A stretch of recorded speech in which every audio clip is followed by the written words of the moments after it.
welcome to India Global. I'm Gaurie Dwivedi. Let's start the show with headlines this Monday evening.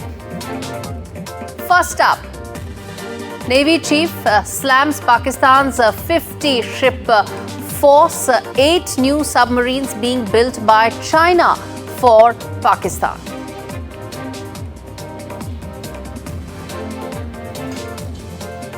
US President-elect Donald Trump's 100% tariff threat to BRICS grouping. Donald Trump says that go find another sucker.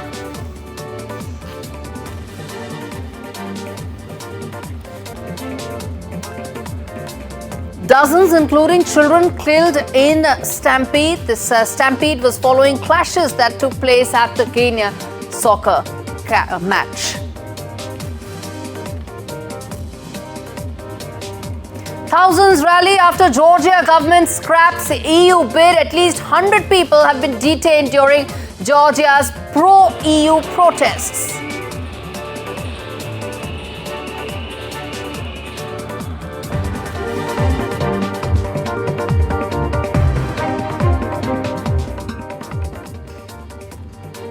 All right, the big story that we are tracking on India Global today is the fact that the world could see a second wave of tariff war as President-elect Donald Trump takes office come January 2025. US President-elect Donald Trump has threatened a 100% tariff on the BRICS grouping. Which are these BRICS grouping? This is your Brazil, Russia, India, China and South Africa.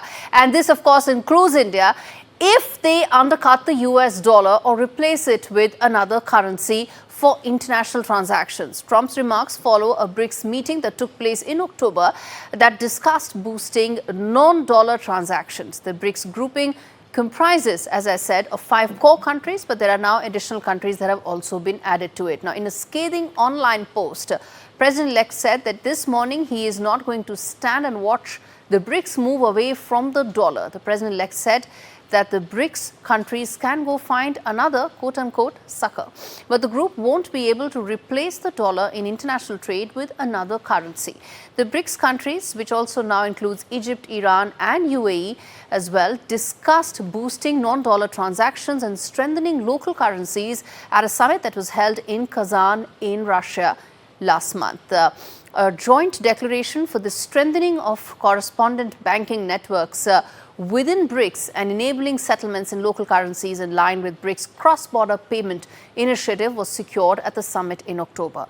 But Russia's President Vladimir Putin indicated at the end of the summit that no alternatives have been made so far to compete with the SWIFT financial system that exists right now, which is, of course, Belgian. India, too, has said it's against de-dollarization. In October, Foreign Minister S. Jaishankar said that neither a part of India's economic policy nor the country's political or strategic policies are in that line. But in cases where trade partners do not take dollars or when issue emerges due to trade policies, workarounds are, of course, looked at. That's what Dr. Jaishankar also mentioned.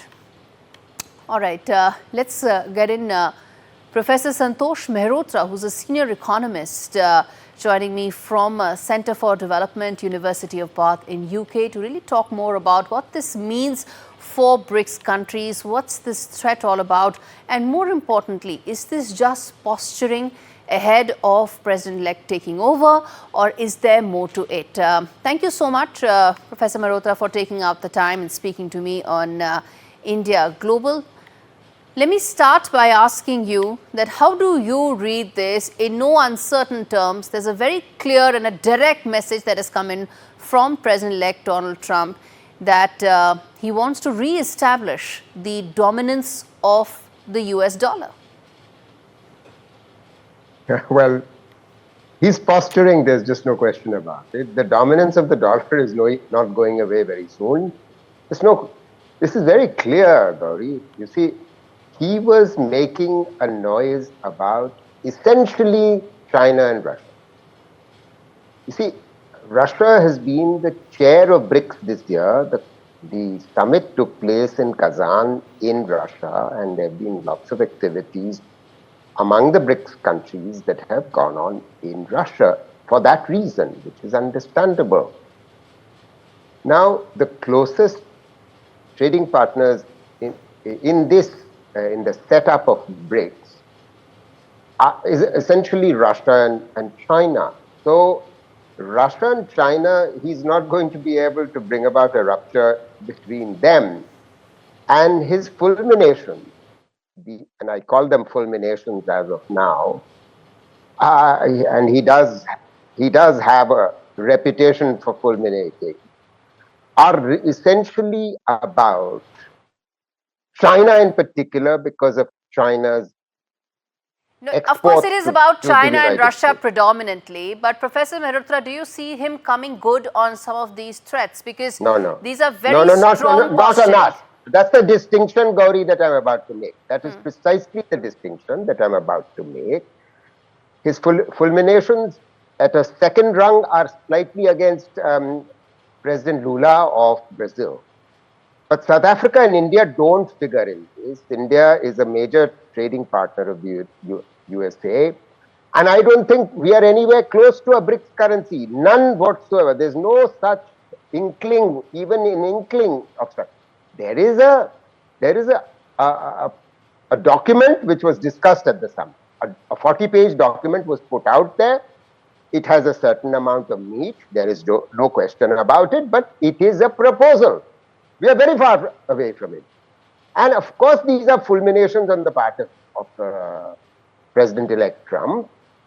It's very, very unlikely that he will do anything against India. Then let me ask you this, Professor Mehrotra, let me ask you this, that for every possible economic scenario, the President-elect's answer, as of now, seems to be more tariffs. Do you think law of diminishing returns will probably catch up with this singular economic direction?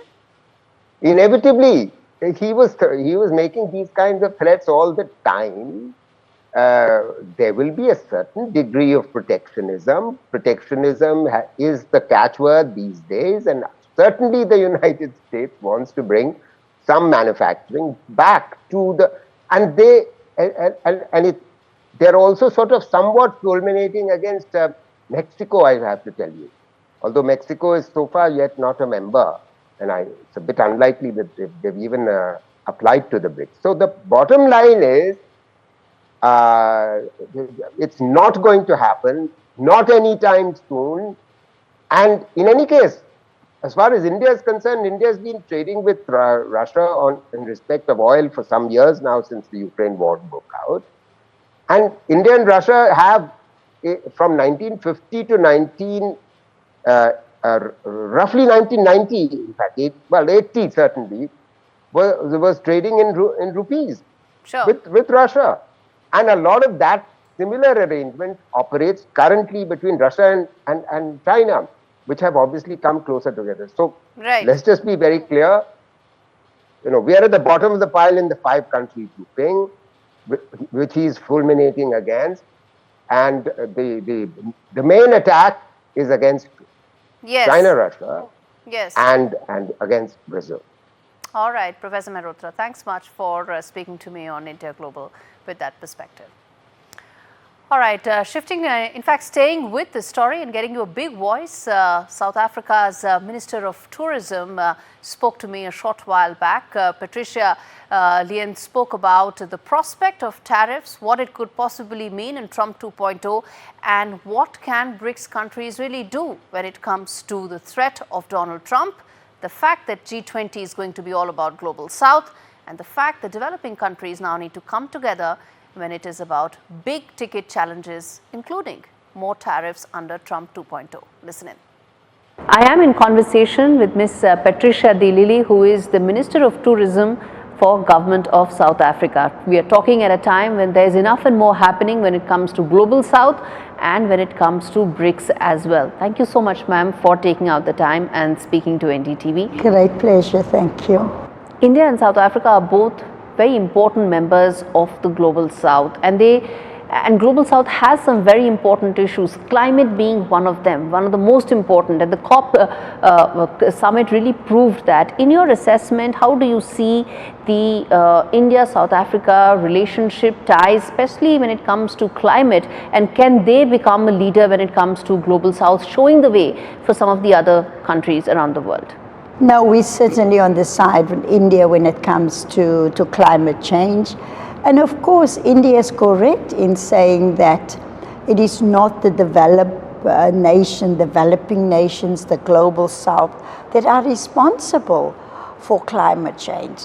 All the so-called developed countries built their riches and their wealth on fossil fuels, cheap fossil fuels. Yes. And so we as a developing south have to pay for that.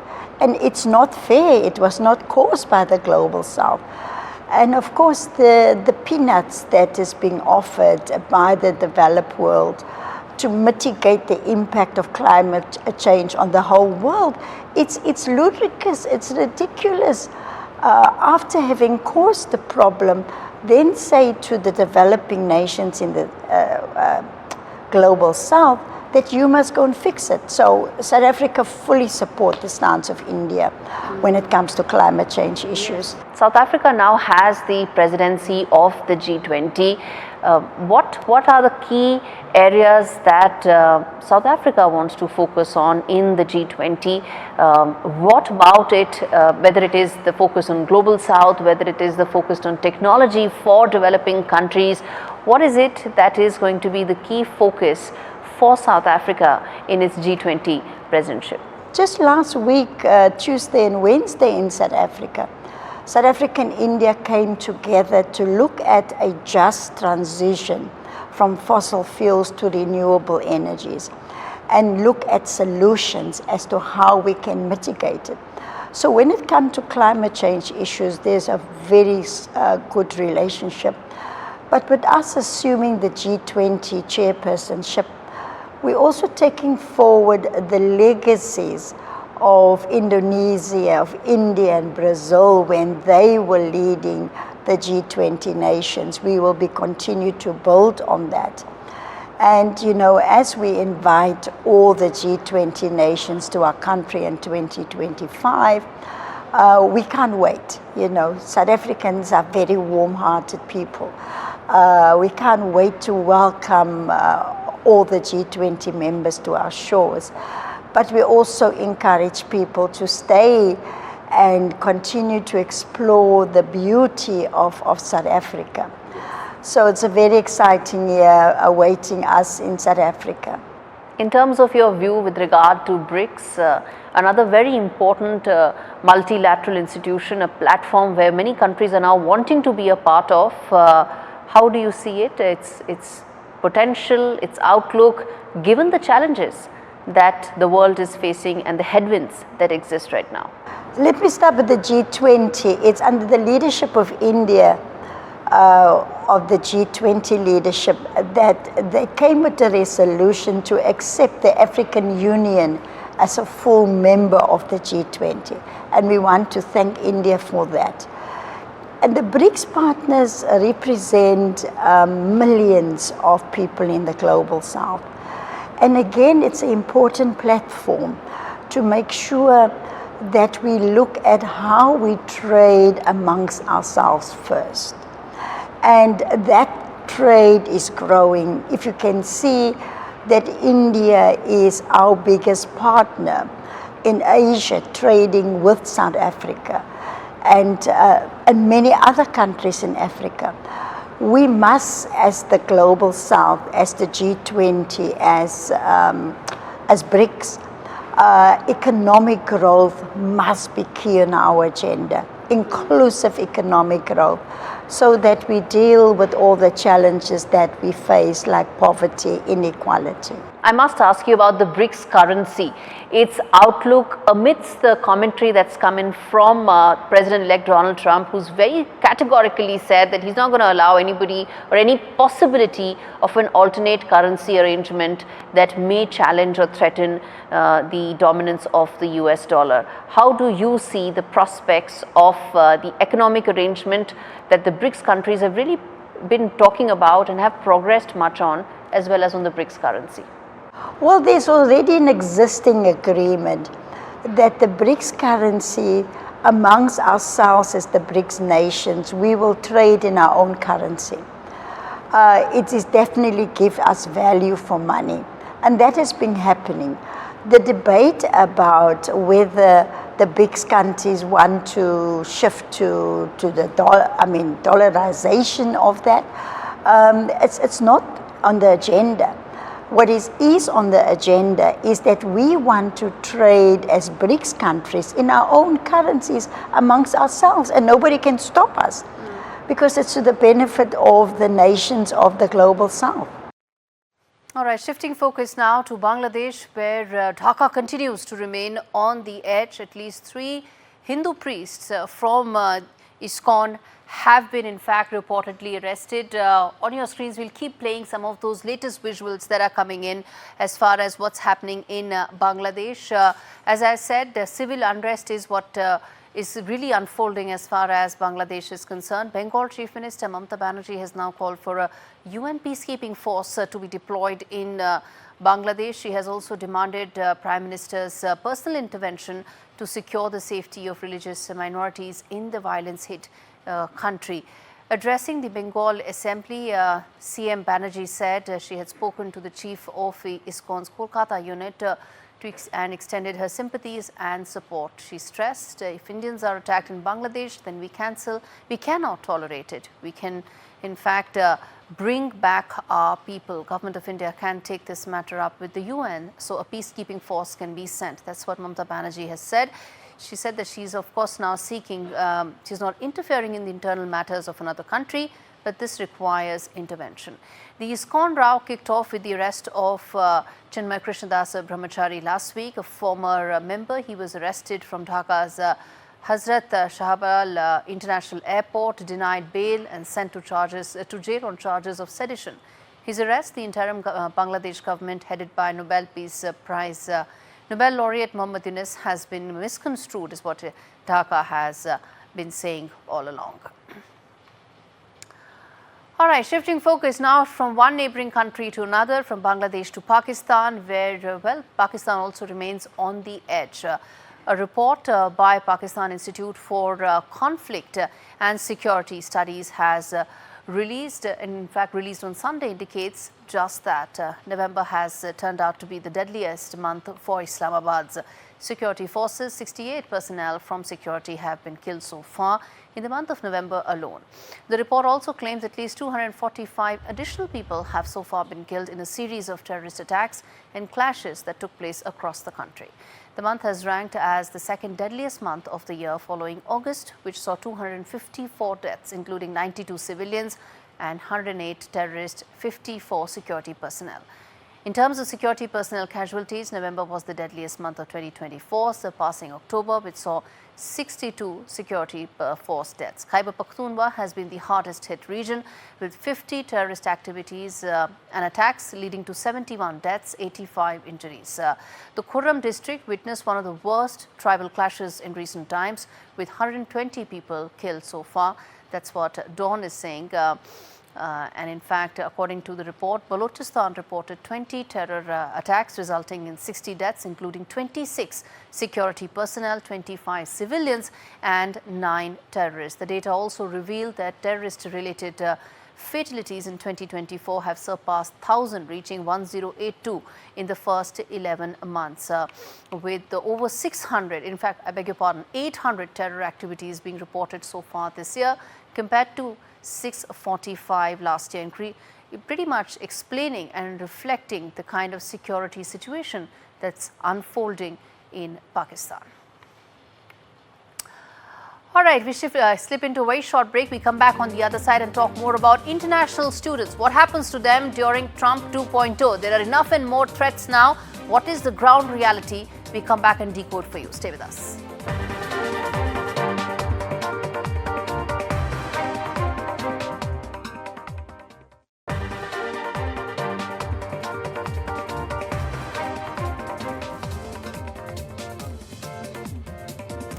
Welcome back. You're watching India Global, shifting our focus now to the one story that parents, students, families around the world are most worried about, including a lot from India. Several American universities have issued travel advisories for their international students, and the reason for that is they've urged them to return to the US before President-elect Donald Trump's inauguration in January next year amidst concerns that there could be travel bans in place like the one that he had instituted last time around. Trump will take the oath of office on the 20th of January, has announced that he will sign several executive orders on the issues of economy and immigration on his very first day as the 47th President of the United States. This has reignited concerns over disruptions caused during his first term in 2017 when nationals from 7 predominantly Muslim countries faced an immediate travel ban. Amid concerns over the disruption caused by travel bans during his first term as president, several top US universities are now issuing travel advisories for their international students as well as faculty that may be traveling outside the country around Trump's inauguration. All right, Sudhanshu, let me then start by asking you this, that what does this mean in terms of the advisories that have been issued by universities, both for students as well as for faculty members? Right now, the travel advisories that have occurred, first of all, let's clarify a few things. One is these are very few, a handful, 3 to 4 universities, and not even university travel advisory, but advisories from the International Student Office of the university that have come out to kind of let the international students that they are already part of to be a little bit more apprehensive, a little bit more aware of the situation and to be careful of it.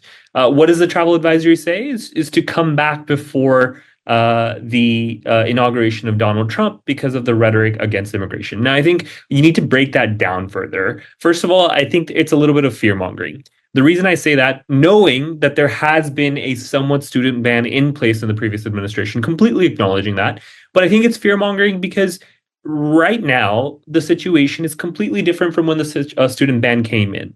When the student ban that affected F1 specifically, F1 visa holders specifically, it was during COVID. And the nuances were a little different because during that time, students were taking online courses. They were either not in the country or outside of the country. And the Trump administration wanted to kind of, the hawks, the immigration hawks, as they say, wanted to kind of stop that from happening. And they were, prohibiting international students on F1 visas to come back or leave the country, etc. In this case, that isn't there. The situation of COVID or online classes isn't there. Under law, if you're legally coming into the United States with your F1 visa, then you're allowed to study there if you're on full-time courses. And you can't dilute that or divert that or not allow students who have come here from legal means to not be able to come here and stay and at any time or appropriate times that the university appeals to. So I think it's a little unfair. And I understand, like I'm saying that myself, but it's a little unfair for there to be such a panic or for universities to create a panic. I mean, think about it. Indian students that come to India during this time come for family reasons. Someone's having a wedding, someone's birthday, it's the new year, and you're having to literally last minute change up flights, coming back and shifting those flights and plans. I mean, it does cause unnecessary unease. Right now, the rhetoric that has been against immigration has been against undocumented, illegal immigration and stopping and preventing that.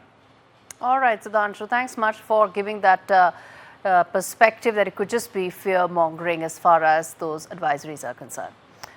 All right, we are slipping into a very short break. We come back on the other side, talk more about, well, what really is the latest that's happening in Syria as it descends into utter chaos. What does it mean? We bring you the very latest on that big story. Stay with us.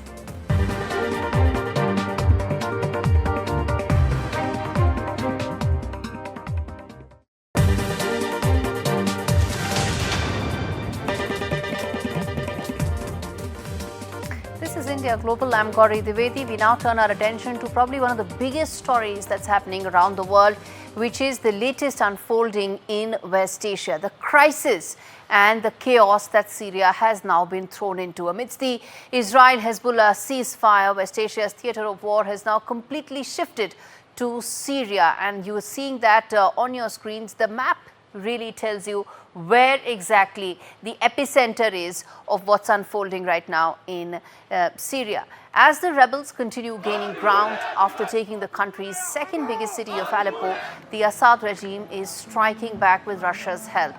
Syrian military is rushing reinforcements to the northwest and launched airstrikes on Sunday to push back insurgents who seized the country's largest city of Aleppo. In the latest, Iran pledged to help the government counter the surprise offensive. Tehran has been a key political and military ally of Syrian president in the country's long-running civil war. Iranian foreign minister met President Assad in Damascus on Sunday as Syria launched a counterattack against a surprise assault by the insurgents. Al-Assad regime troops have created a strong defensive line in northern Hama as they attempt to stall the insurgents' momentum. The surge in fighting has raised the prospect of another violent, destabilizing front reopening in West Asia at a time when there is constant fighting still as far as Hamas in Gaza is concerned. It also risks drawing Russia and Turkey into direct heavy fighting against each other. Both these countries have their own interests to protect in Syria. Meanwhile, Arab leaders, including Jordan's King Abdullah II and UAE's President Sheikh Mohammed bin Zayed Al Nahyan, also have called Assad to express their solidarity with what's really happening in Syria. All right, let's get in the two big voices joining me on the show. Dr. Shobhadar Chaudhry, who is the founder of the Middle East Insights program, and we had Dr. Awad, who's in fact is Syrian, joining me on the show to really give us a sense of how things are unfolding. Dr. Awad, let me start with you, sir. As things are unfolding right now in Syria, the developments have been so fast-paced. They've really changed the game, haven't they, in the last 2 to 3 days? Talk to us about how do you see things unfolding and what could be behind the surprise attack? Thank you, Gaurie. I think what happened exactly what's going on in Gaza for the last 14 months, that the war is really expanded into Lebanon, and when the ceasefire took place in Lebanon, Prime Minister Netanyahu threatened the Syrian president and he told him that you're playing with fire. And the intelligence of Israel and Turkey met together and immediately launching the attack by these terrorist organizations, which is affiliated to Al-Qaeda, which is recognized by the international community as a terrorist organization along with ISIS. And therefore, we know that out of the 28 military groups are active in the occupied part of Syria, northern eastern part by Turkey and northwestern part by United States, are supported by both the countries and are destroying totally Syria. So therefore, immediately those troops, have been moved inside Syria. And there was a truce between us in Astana, between Syria, Iran, Russia, and Turkey, that there should be no firing, no attack by any side, neither on the opposition forces or nor on the Syrian part. So therefore, these rebels, we all know that these are actually Uyghur, Uzbek, and Tajik who have joined, and they are not even Syrian. Dr. Awad, that before I get in, Shobhadar, let me ask you this, that given how unstable the Assad regime looks right now, in your assessment, do you think the Bashar al-Assad regime could actually survive, or there is a very serious chance of Syria falling into further chaos if his government falls? No, absolutely. There is a strong support for the Syrian government. By the way, this is not the first time Aleppo was taken by the terrorist organization. We have already liberated, the Syrian army liberated, along with the help of the Russian, the Iranian, the Syrian army, the Popular Front of Iraq, and Hezbollah fighters who have liberated in 2015. And then we liberated the largest part of Syria, actually. And we could do it again. And that's what's happening. I think what we should see, Gaurie, the situation in Syria is not in isolation what's going on in the rest of the West Asia, because this is part of the destabilizing of Syria. If the terrorist organizations take Damascus, they will take Baghdad, they will take Tehran, and they may come back into South Asia as well. Okay. Dr. Chaudhry, respond to what Dr. Awad is saying in terms of the larger ramifications of what's unfolding in Syria. So thank you, Gaurie. And Dr. Weil is actually more, he has much more of indigenous experience than me. But couple of points. The rebels, basically, it comes from an umbrella group called as Hayat al-Sham. Tahrir al-Sham, HTS, and as he said, there are a lot of foreigners over there, Turkish even. They don't speak Arabic. They're from the outside. They started on 27th of November from the northwestern town of Idlib and started taking over Hama, Homs, Dara, Aleppo.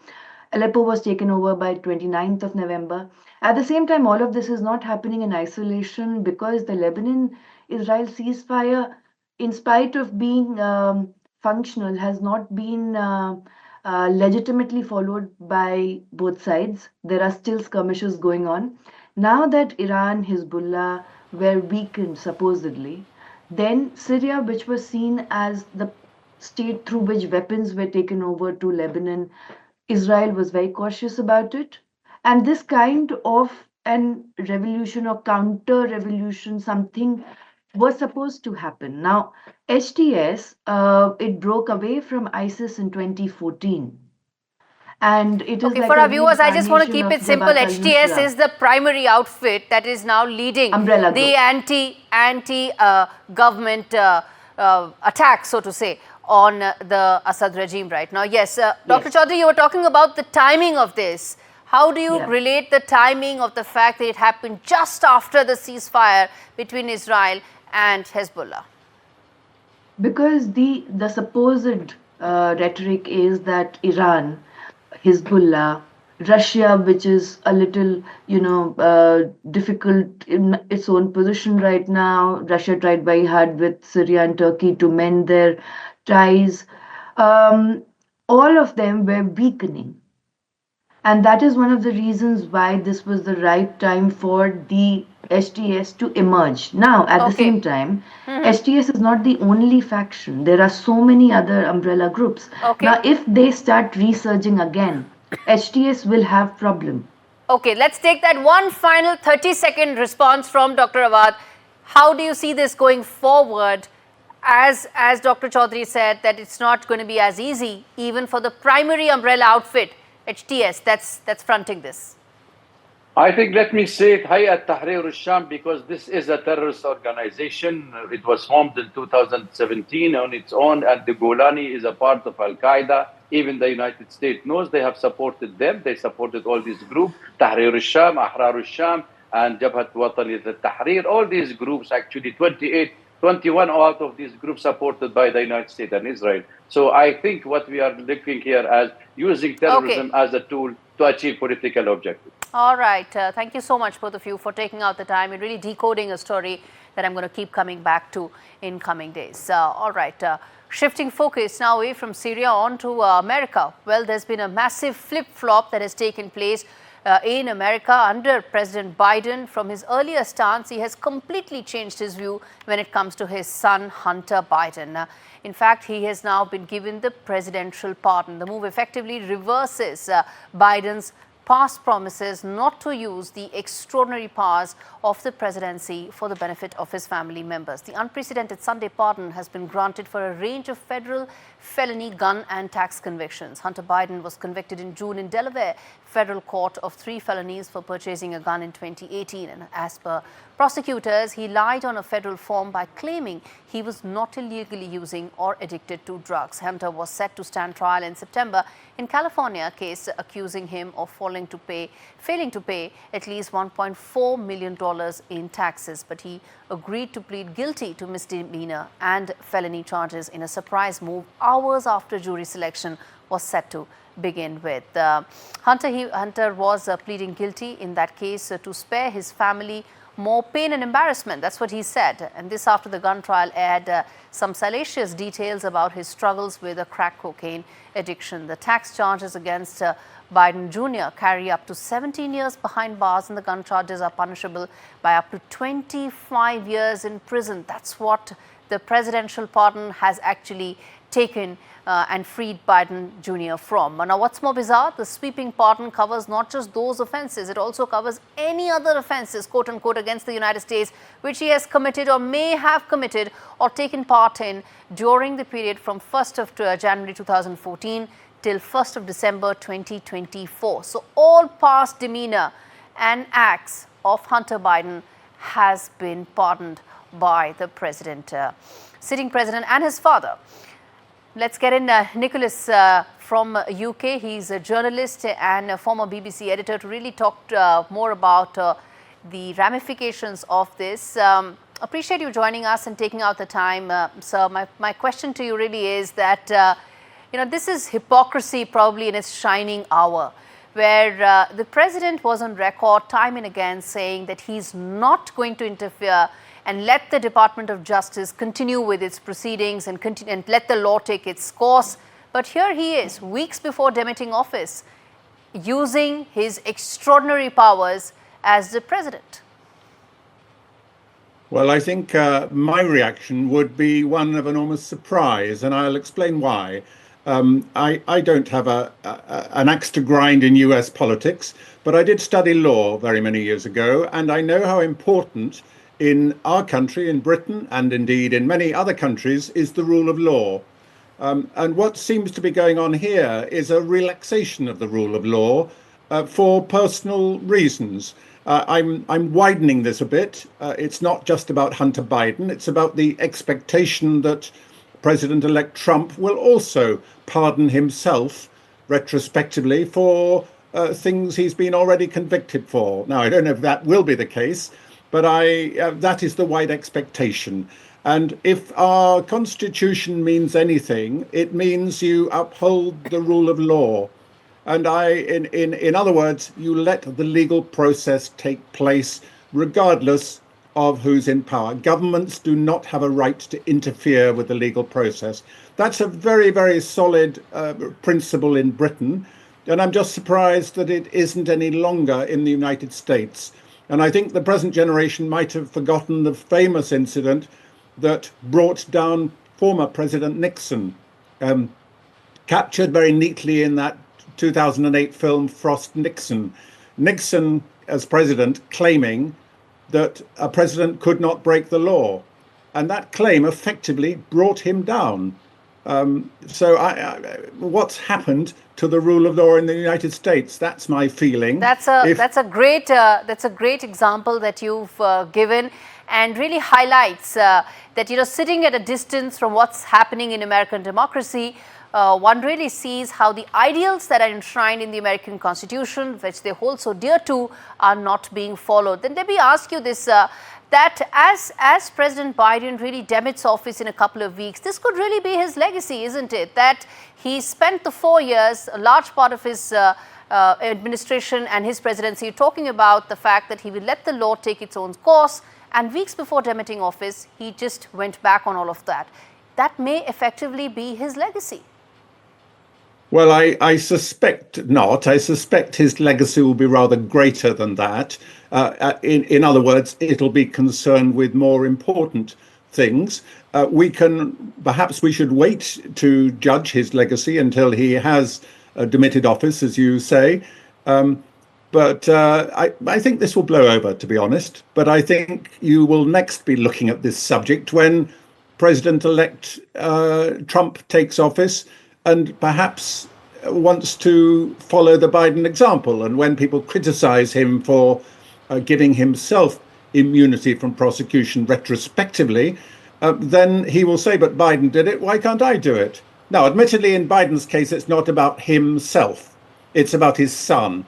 That perhaps makes it a little bit more tenuous, I would say. He's not talking about his own situation. But you used the word hypocrisy. I don't think I'd go quite that strong. I'm just going to say enormous surprise that he has gone back on his word by freeing, I mean, that's a strange word to use, but by acquitting his son of the various charges against him, which, let's face it, were charges by the state against the individual about escaping tax, which are considered to be quite serious offences when you take account of the amounts involved. So I've said surprise, and I will say disappointment, because I believe that a country that's as strong in its democracy as the United States should show a better commitment to the rule of law, even when it affects individual cases. So you're right, it'll be a blemish to Mr. Biden's reputation, but I think perhaps it'll only be a tiny part of it when we consider the strength of his presidency overall. Okay. All right, sir. Thank you so much for speaking to me on an issue I believe that most Americans would also have a very strong view on, given the fact that it talks about the very backbone and spine of their democratic framework. Thank you so much for speaking to me on India Global. All right, on that note, we slip into a very short break. We come back on the other side with lots more news and lots more perspectives. Stay with us.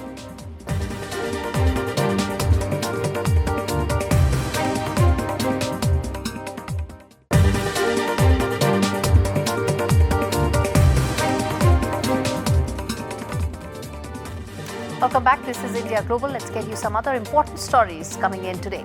First up, ahead of the Navy Day celebrations, which will take place on 4th of December, Navy Chief Admiral Dinesh Tripathi has confirmed the test of a submarine launching ballistic missiles, demonstrating significant advancements in naval defense capabilities, even as the naval chief highlighted several critical concerns regarding Pakistan's military and naval developments, emphasizing that Pakistan is prioritizing weapons over welfare. He further added that there is a surprising growth in Pakistan's naval capabilities because China built 8 new submarines for Pakistan.